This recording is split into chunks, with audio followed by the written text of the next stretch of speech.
Hello guys, welcome to our channel. दोस्तों, ये story अभी तक की आपको कैसी लगी कमेंट में जरूर बताइएगा। तो चलिए गाइस, शुरू किया जाए स्टोरी को बिना देरी किए। 56 चाहत का अंश को बचाना। लेकिन जब उसे होश आता है तो वह भी झटके से बेड से उठकर अंश के पीछे भागने लगती है। वहीं गौरी जो चाहत के बगल में बेड पर ही बैठी थी वह बस दोनों को देखती रह जाती है। फिर मुंह बनाकर कहती है, इन दोनों का कुछ नहीं हो सकता है। ये दोनों तो केक के लिए ऐसे लड़ते हैं जैसे कि कोई जानी दुश्मन हो, और अगर दूसरे से लड़ने की बात आ जाए तो फिर तो दोनों एक ऐसे हो जाते हैं जैसे कि इन दोनों में एक दूसरे की जान बसती है। अगर इन दोनों में से किसी को भी चोट आए तो दूसरा वाला पूरा घर सर पर उठा लेता है, और उस इंसान की तो खैर नहीं जिसने इन दोनों से पंगा लिया है।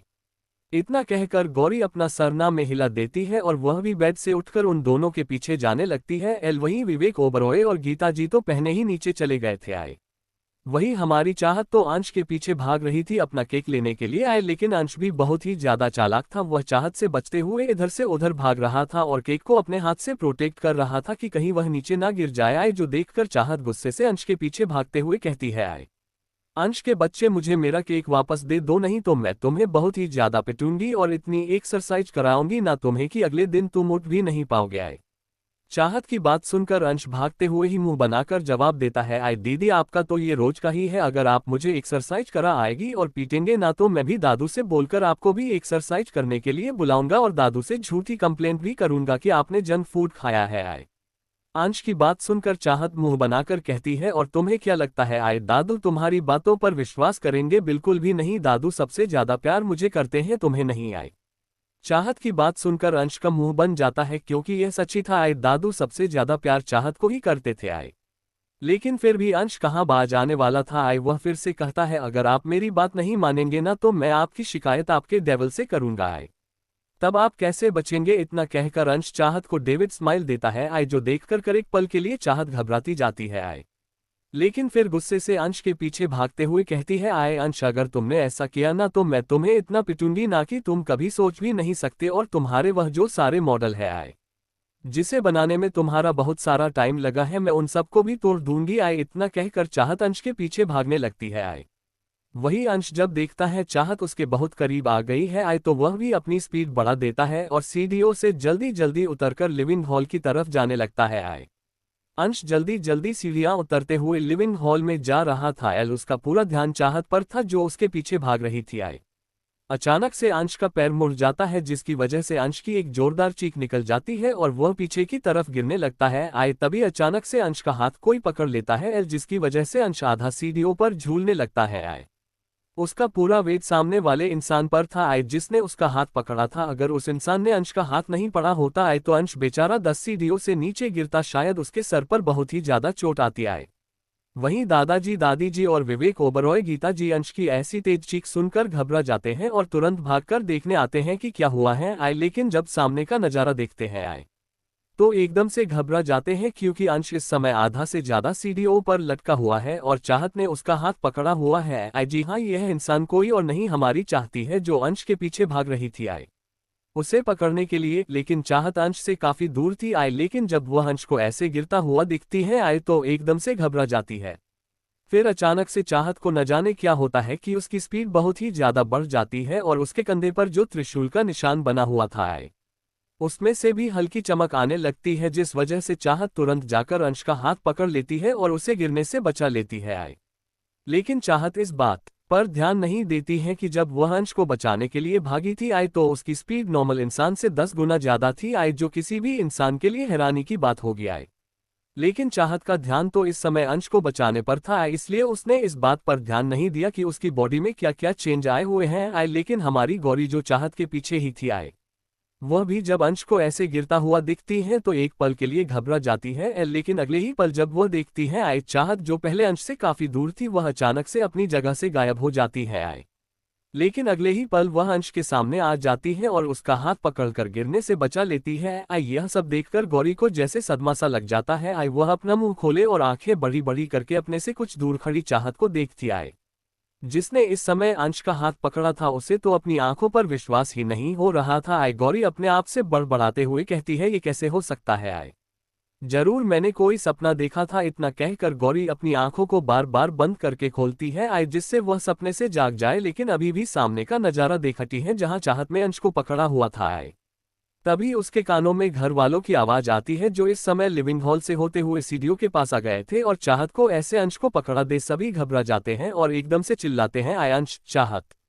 जिसकी वजह से गौरी फाइनली अपने होश में आती है और वह भी भागते हुए चाहत और अंश के पास जाती है। आए उसके दिमाग में इस समय बहुत कुछ चल रहा था, लेकिन उसने इन सभी बातों को इग्नोर किया और अपने मन में ही सोचती है, आए शायद वह मेरा भ्रम ही होगा कि कोई इंसान ऐसे कैसे एक जगह से गायब होकर दूसरे जगह आ सकता है। आए इतना सब सोचकर गौरी उस बात को अपने दिमाग से निकाल देती है और चाहत और अंश के पास भागते हुए जाती है। आए वही चाहत भी अपने होश में आ गई थी। आए वह अंश को एकदम से सीधा करती है और उसको पकड़ लेती है आए, जिसकी वजह से अंश नीचे नहीं गिर पाता, लेकिन उसके हाथ में जो केक था वह नीचे सीढ़ियों पर गिर गया था। आए वही बेचारा अंश भी काफी ज्यादा डर गया था, इसलिए वह चाहत को जोर से गले लगा लेता है। आए वही चाहत भी अंश को शांत कर रही थी। आए लेकिन उसके भी दिमाग में काफी कुछ चल रहा था, लेकिन उसने इस समय उन सभी बातों को दरकिनार कर दिया और इस समय अंश को संत करवाने में लगी हुई थी। आए जो उससे लिपट कर रो रहा था, तभी बाकी के घर वाले भी उन दोनों के पास आ जाते हैं। एल और अंश को सही सलामत देखकर सभी लोग चैन की सांस लेते हैं। आए लेकिन अंश को ऐसे चाहत से लिपट कर रोता देख सभी एकदम से परेशान हो जाते हैं और उसको शांत करवाने लगते हैं। आए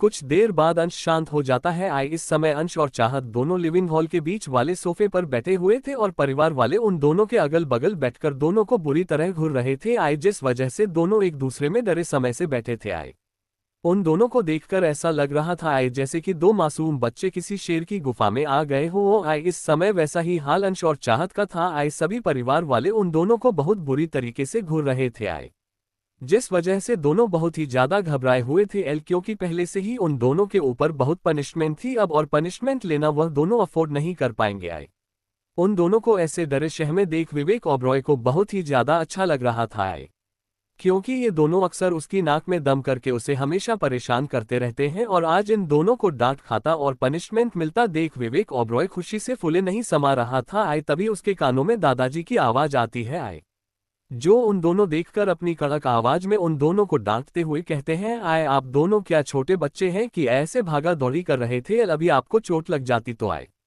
इतना कहकर दादाजी उन दोनों को घूरने लगते हैं। आए जो देखकर दोनों अपना सर नीचे कर लेते हैं, क्योंकि गलती भी उन दोनों की ही थी। आए वैसे आप दोनों भाग क्यों रहे थे, जरा हम सबको भी तो बताए, हम सब भी जाने कि हमारे बेटा बेटी ऐसे चूहा बिल्लियों की तरह भाग क्यों रहे थे। आए दादाजी लास्ट की लाइन सार्कास्टिक वे में बोलते हैं। आए जिसकी वजह से चाहत और अंश का मुंह ही बन जाता है। आए लेकिन दोनों बताने की हिम्मत नहीं करते कि वह दोनों किस लिए भाग रहे थे। आए क्योंकि उन दोनों को जंक फूड खाना माना था और डॉक्टर ने भी मना किया था। आए लेकिन वह दोनों तो मनने का नाम ही नहीं ले रहे थे, और अगर यह बात दादाजी को पता चल गया कि वह दोनों जंक फूड के लिए भाग रहे थे आए तो उनकी तो खैर नहीं। इतना सब सोचकर दोनों अपना सरना में हिलाते हैं और तुरंत सर नीचे करके ऐसे खड़े हो जाते हैं आए जैसे कि उन दोनों को पता ही ना हो कि दादाजी क्या पूछ रहे हैं। आए जो देखकर दादाजी उन दोनों को घूरते हैं और अपनी कड़क आवाज में कहते हैं, आए जल्दी बताए नहीं तो हमसे बुरा कोई नहीं होगा आप दोनों के लिए। आए वही दादाजी की इतनी कठोर आवाज सुनकर दोनों डर जाते हैं और एक दूसरे को आगे करने लगते हैं कि पहले तुम बताओ,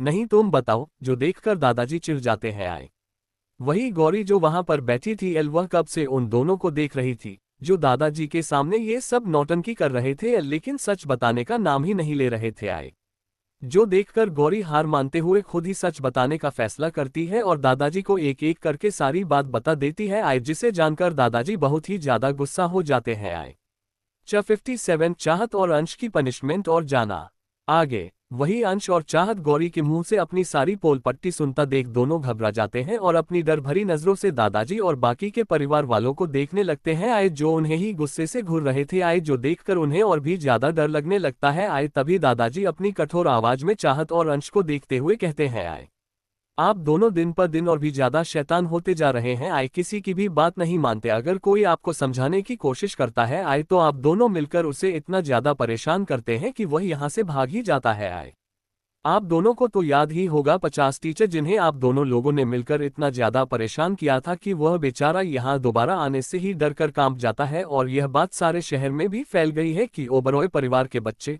टीचर को इतनी ज्यादा परेशान करते हैं आए कि कोई भी टीचर उन्हें पढ़ने से इनकार कर देता है। एल चाहे हम जितना भी पैसा दे, इतना कहकर दादाजी उन दोनों को घूरने लगते हैं आए। वही अपनी इतनी ज्यादा तारीफ सुनकर चाहत और अंश दोनों शर्माने लगते हैं आए। उन्हें देखकर किसी को भी पता चल सकता था आए कि उन्हें दादाजी की बात सुनकर रतीसा भी फर्क नहीं पड़ रहा था आए, लेकिन वह दोनों दादाजी के सामने घबराने की एक्टिंग कर रहे थे जिससे वह दोनों पनिशमेंट से बच जाए आए, लेकिन दादाजी इस बार मनने वाले नहीं थे आए। दादाजी अपनी कड़क आवाज में उन दोनों को देखकर कहते हैं आए, बस मैंने अब डिसाइड कर लिया है आए, आप दोनों अब हमारे पुरखों के कॉलेज में जाएंगे और वहां आपको कोई भी सपोर्ट नहीं मिलेगा हमारी फैमिली से, वहां आपको खुद ही सरवाइव करना होगा आए। वही दादाजी की ऐसी बात सुनकर चाहत और अंश के चेहरे पर तो एकदम से घबराहट आ जाती है आए। दोनों एकदम से अपनी जगह से उठते हैं और जोर से चिल्लाते हैं आए, नहीं, हम दोनों वहां पर नहीं जाएंगे आए, वह जगह बहुत ही ज्यादा पुरानी है और वहां के तो लोग भी बहुत ही ज्यादा अजीब है आए, हम वहां बिल्कुल नहीं जाएंगे आए। चाहत भी अंश की बातों में हाँ में हाँ मिलाते हुए कहती है आए, हाँ दादाजी हम दोनों वहां बिल्कुल नहीं जाएंगे, आप हमें कोई और पनिशमेंट दे दीजिए आए। उन दोनों को फिर से ऐसे नाटक करता देख दादाजी तुरंत अपनी जगह से खड़े होते हैं और अपनी कठोर आवाज में कहते हैं आए, यह मेरा फैसला है, अगर किसी ने भी इस फैसले के खिलाफ जाने की कोशिश की तो मुझसे बुरा कोई नहीं होगा आए। इतना कहकर दादाजी वहां से चले जाते हैं। वहीं बाकी के परिवार वाले भी बहुत ही ज्यादा परेशान थे आए अंश और चाहत को ऐसी पनिशमेंट मिलने देखकर, क्योंकि वह सब उस जगह से बहुत अच्छी तरीके से वाकिफ थे आए कि वह जगह बाहर से दिखने में जितनी ज्यादा सरल लगती थी आए, दरअसल अंदर से उतनी ही ज्यादा मिस्टीरियस थी आए। बहुत लोग तो वहां पर बिना किसी निशान के गायब हो गए थे आए, इसलिए परिवार वाले बहुत ही ज्यादा परेशान थे आए। लेकिन दादाजी का ऑर्डर वह सब टाल भी नहीं सकते थे, क्योंकि इस परिवार के मुखिया दादाजी थे, इसलिए परिवार में बस उन्हीं का ऑर्डर फॉलो किया जाता है और उनका ऑर्डर ही लास्ट ऑर्डर होता है, जिसे विवेक ओबरॉय भी बदल नहीं सकता है। वही अंश और चाहत का तो रोने वाला हाल हो गया था आए अपने लिए ऐसी पनिशमेंट सुनकर। वही बाकी के घर वाले तो उन दोनों को शांत करने में बिजी थे, जो अपने गम में डूबे हुए थे आए। वहीं दूसरी तरफ दादाजी हाल से होते हुए अपने कमरे के अंदर स्टडी रूम में जाते हैं और वहां से एक सीक्रेट डोर खोलते हैं आए, जो बहुत ही ज्यादा मिस्टीरियस लग रहा था आए। उसके अंदर दादाजी जाते हैं, वहां पर एक लॉकर था आए, जिसमें बहुत ही ज्यादा पुराना एक मोबाइल फोन था, जो बहुत ही अजीब तरह का था आए। दादाजी उस मोबाइल फोन में कुछ करते हैं और अपने कान पर लगा लेते हैं आए। तभी दूसरी तरफ से कुछ कहा जाता है, जिसे सुनकर दादाजी कहते हैं आए, हाँ मैंने उन दोनों का जाने का बंदोबस्त कर दिया है, लेकिन इतना ध्यान रखना उन दोनों को जरा सा भी खरोच नहीं आनी चाहिए आए। अगर उन दोनों को जरा सा भी खरोच आए तो मुझसे बुरा कोई नहीं होगा। इतना कहकर दादाजी कॉल कट कर देते हैं और वापस उसे मोबाइल फोन को उस सीक्रेट लॉकर में रखकर बाहर निकल आते हैं और अपनी चेयर पर बैठकर किसी गहरी सोच में चले जाते हैं। इस समय उनके दिमाग में बहुत कुछ चल रहा था, जिसका जवाब सिर्फ दादाजी के पास था और किसी के पास नहीं। अगर आप लोगों को जानना है दादाजी के दिमाग में क्या चल रहा है तो आप लोगों को स्टोरी पूरी पढ़नी होगी, इसलिए चलिए आगे कंटिन्यू करते हैं आए। वही दादाजी को स्टडी रूम में बैठे हुए सुबह से शाम हो जाती है आए। दादाजी अपना लंच भी स्टडी रूम में ही करते हैं आए। वही अंश और चाहत का तो बहुत बुरा हाल हुआ था, क्योंकि दादी जी ने कहा था आए तो उन्हें मारना तो था ही, और बिना किसी रिसोर्सेज के वह दोनों अपना जीवन कैसे जिएंगे, क्योंकि उन दोनों को तो प्रिंस और प्रिंसेस ट्रीटमेंट मिलने की आदत हो गई थी और वहां ऐसा कुछ भी नहीं होगा आए।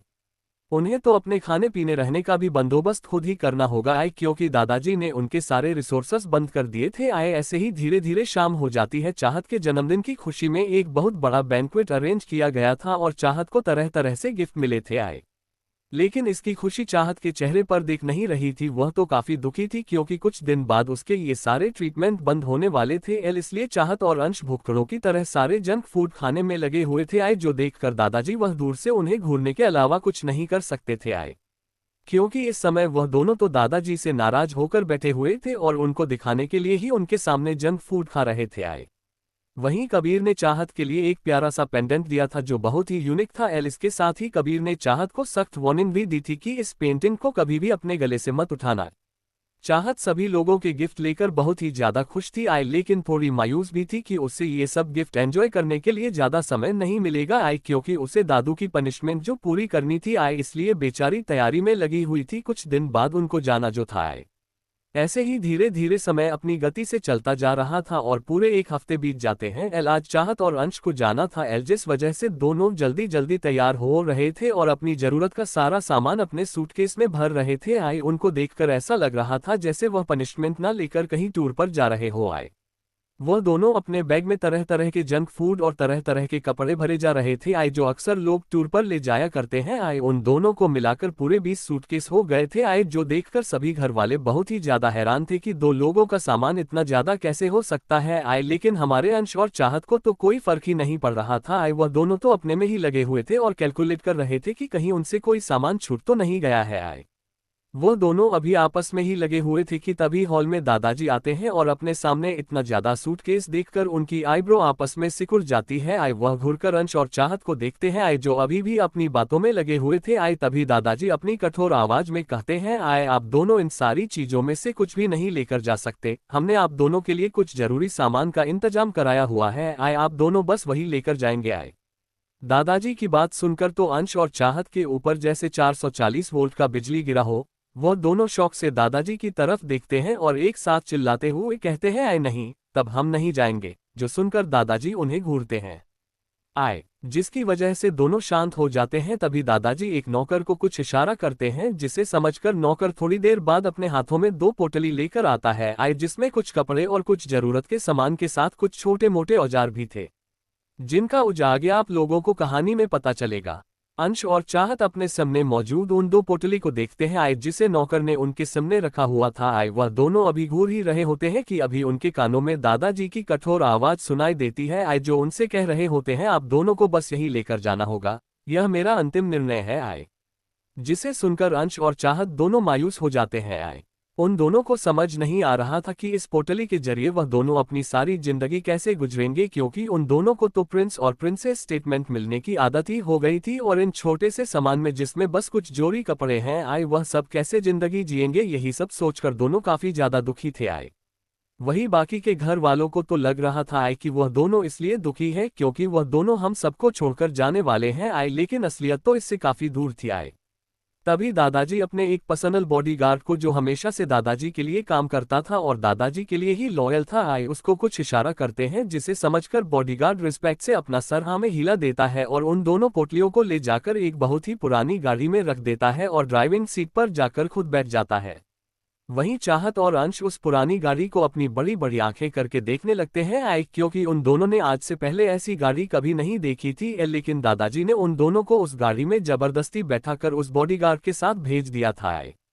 दोनों खिड़की से बाहर अपना सर निकालकर अपने परिवार वालों को अपनी नम आंखों से देखने लगते हैं आए, जैसे कि वह ब्लैकमेल करना चाह रहे हो कि उनको दूर ना भेजे। लेकिन दादाजी अपनी कठोर आवाज में परिवार वालों को घर के अंदर चलने के लिए कहते हैं आए, जिससे ना चाहते हुए भी परिवार वालों को घर के अंदर जाना पड़ता है आए। लेकिन सभी लोगों की आंखें नम थी अपने बच्चों को ऐसे खुद से दूर ज्यादा देख। वही दादाजी भी इमोशनल हो गए थे आए, लेकिन वह अपने इमोशंस को कंट्रोल करते हैं और सभी लोगों को अंदर जाने के लिए बोलते हैं आए। कुछ देर दादाजी उस गाड़ी को देखते रहते हैं आए, जो उनसे काफी दूर निकल गई थी। उनके दिमाग में बहुत कुछ चल रहा था जिसे केवल वही समझ सकते थे और कोई नहीं। दादाजी भी एक लास्ट बार उस गाड़ी को देखकर विला के अंदर चले जाते हैं।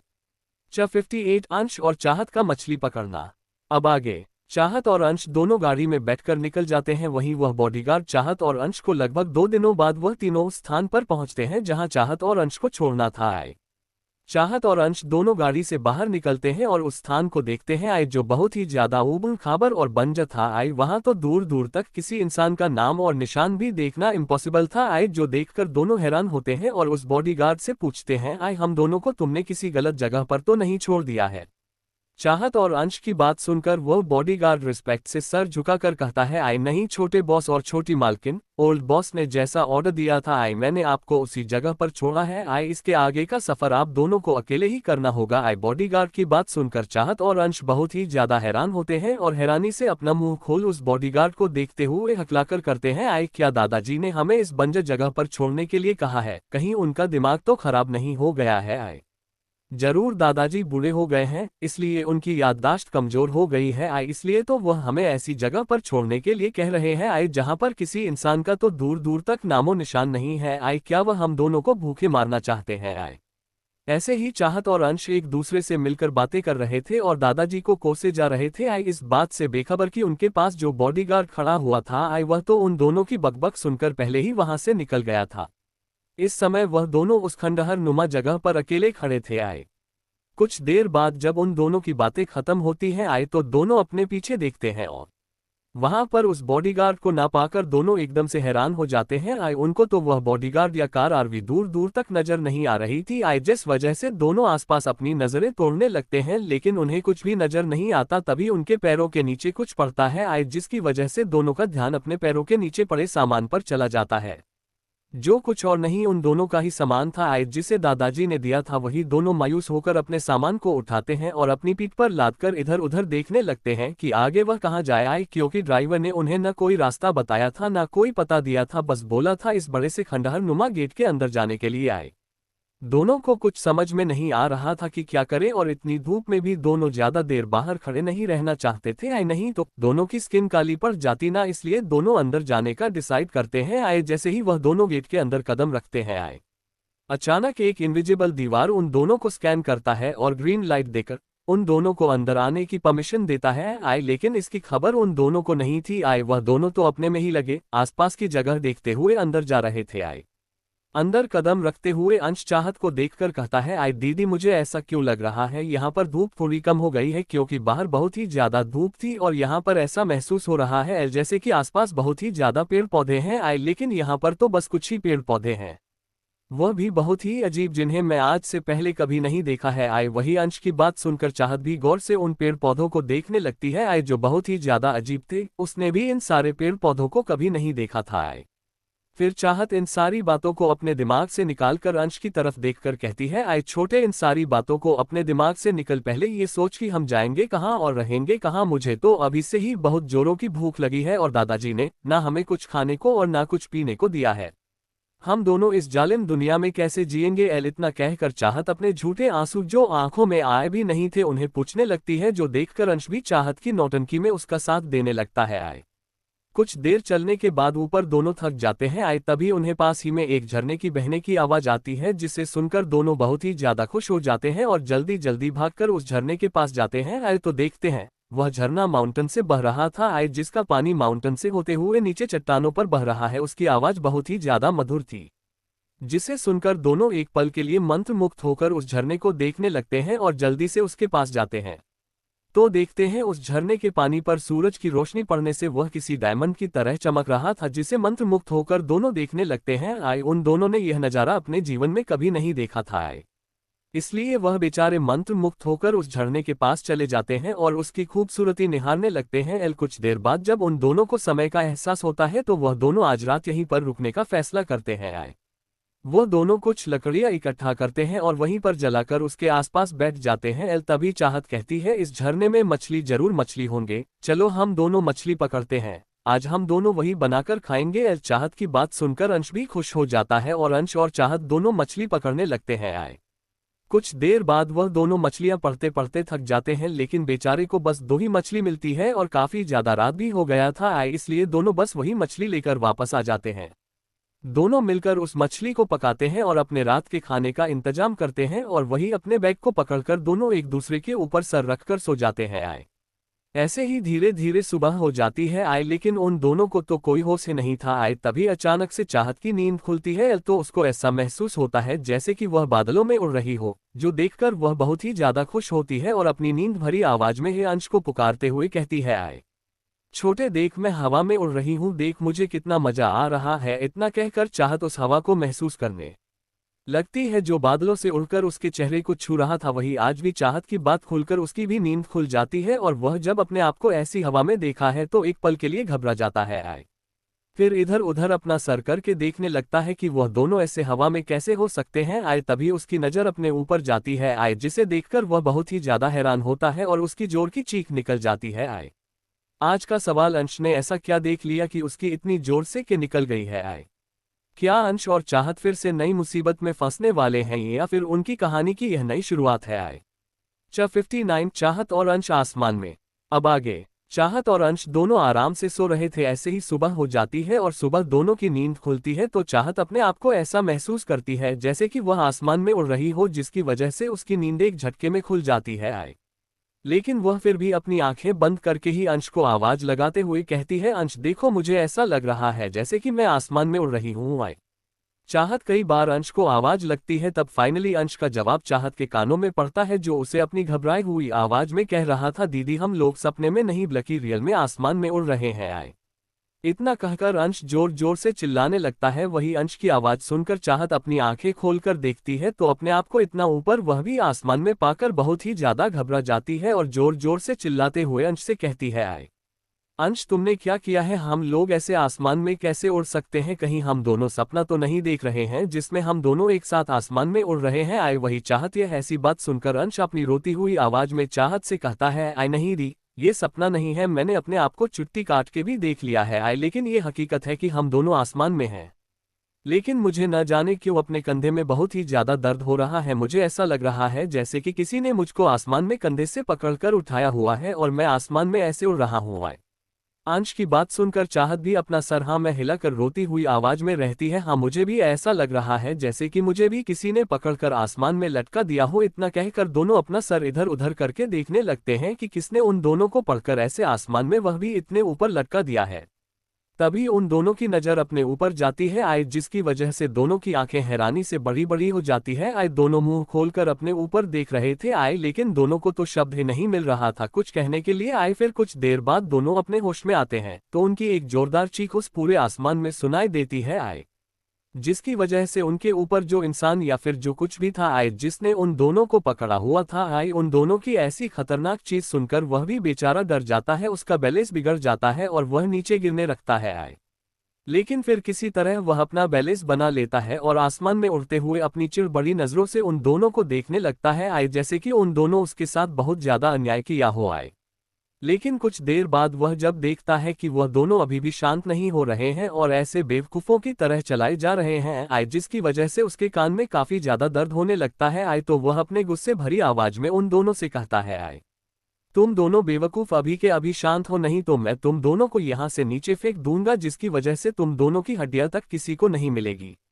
वही चाहत और अंश जो अब तक बेवकूफों की तरह चिल्ला रहे थे आए, वह जब उसकी बात सुनते हैं तो हैरानी से मुंह खोले उसे ही देखने लगते हैं आए। फिर अंश हकलाते हुए कहता है, आए तुम एक पंछी होकर कैसे बोल सकते हो आए, वह भी इतने बड़े, क्या तुम्हें इंसानों की भाषा आती है आए, तुम कौन हो, कहाँ से हो, मैंने पहले तो तुम्हें नहीं देखा है आए, कहीं तुम किसी और दुनिया से ही तो नहीं हो और हम दोनों का किडनैप करके लेकर जा रहे हो हम दोनों पर एक्सपेरिमेंट करने के लिए।